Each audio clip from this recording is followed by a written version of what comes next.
خصوصیت میرے مدرسے کی یہ ہے کہ 5 سال کے بچے سے لے کر 80 سال کے بڈھے بھی اللہ کا قرآن سیکھ رہے ہیں. سفید داڑھیوں والے سارا دن اپنا کام کرتے ہیں لوگ. کوئی دفتر جاتا ہے, کوئی دکان جاتا ہے, کوئی ریڑھی لگاتا ہے, کوئی سوزوکی چلاتا ہے, کوئی پھیری لگاتا ہے.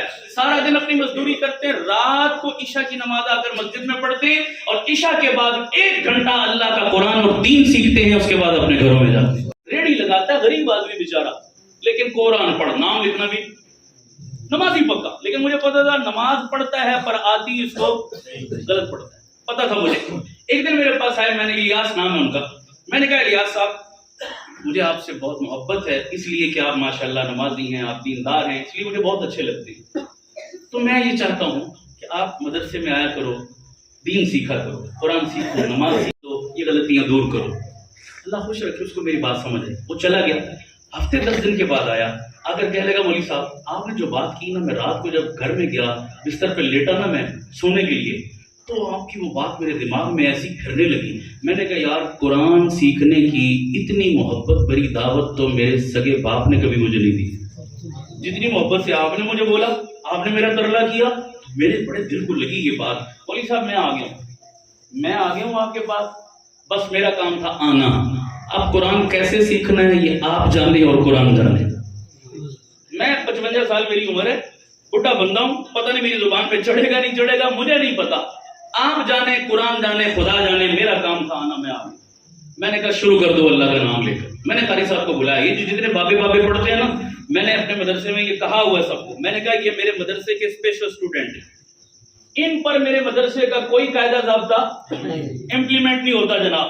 یہ 5 منٹ کے لیے آئیں, یہ گھنٹے کے لیے آئیں, یہ کسی دن نہ بھی آئیں, یہ سبق سنائیں نہ سنائیں, ان سے کوئی پوچھ تاچھ, ان کے لیے کوئی اصول ضابطہ نہیں. بس ان کا احسان ہے کہ یہ آ جاتے ہیں, ہم ان کو چائے بھی پلاتے ہیں, ہم ان کو کھانا بھی کھلاتے ہیں, ہم ان کی خدمت بھی کرتے ہیں, ہم ان کو پیار محبت سے دین بھی سکھاتے ہیں. خیر الیاس صاحب نے ماشاءاللہ, میں نے قاری صاحب کو کہا فجر کی نماز کے بعد, میں نے کہا کتنا ٹائم دے سکتے ہو؟ کہنے لگے آدھا پونا گھنٹہ. میں نے کہا ٹھیک ہے. میں نے قاری صاحب کو کہا یہ آئیں گے آدھا پونا گھنٹہ قرآن سیکھنا شروع کر دیا. وہ پونا گھنٹہ پڑھتا, پھر اپنی ریڑھی نکالتا اور مزدوری کے لیے نکل جاتا. کافی عرصہ گزر گیا.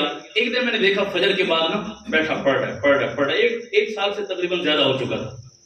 میں نے بلا کے پوچھا, میں نے کہا الیاس صاحب کتنا پڑھ لیا ہے؟ کہتے جی ابھی تو قاعدے پہ بیٹھا ہوں, ابھی تو قاعدے ہی پڑھ رہا ہوں. بڈھے بندے کی زبان پر ذرا چڑھتا بھی مشکل سے نا, الفاظ مشکل ہے پڑھنا. تو میرے دل میں آیا, میں نے کہا یار میں نے اس سے پوچھ تو لیا ہے, سال ہو گیا ہے, یہ ابھی قاعدے پہ بیٹھا ہے, تو کہیں یہ ڈسہارٹ نہ ہو جائے, دل برداشتہ نہ ہو جائے کہ مولوی صاحب کڑے وقت میں مجھے ڈال دیا جناب اس بڈھے عمر میں, اب میں کہاں پڑھ سکتا ہوں, لہذا مہربانی کرو میری جان چھڑاؤ. میں نے کہا یہ تو یہ کہے گا. اچھا میں نے کہا جی یار سب سال ہو گیا ابھی تک قاعدہ پڑھ رہے ہو, تو آگے کیا پروگرام ہے؟ میں نے کہا یہ جان چھڑانے کی بات کرے گا. میں حیران رہ گیا. مجھے کہنے لگا مولوی صاحب پکی نیت کی ہے, میں نے حافظ قرآن بننا ہے انشاءاللہ. میں اس ریڈی والے کا جواب سن کر بڑا حیران ہو گیا. سال قاعدے پہ لگ گیا اور نیت کیا ہے؟ میں نے حافظ بننا ہے جناب. اللہ اکبر, میری آنکھوں میں آنسو آ گئے خدا کی قسم. میں نے کہا الیاس صاحب تم میرے مدرسے میں حافظ بنو نہ بنو, خدا کے کاغذوں میں تم حافظ لکھے گئے ہو. اعمال کا دار و مدار کس پر ہے؟ خدا کی قسم الیاس صاحب آج مر گئے, کل قیامت میں اللہ حافظوں کی صف میں کھڑا کرے گا کہ تم نے نیت کی تھی.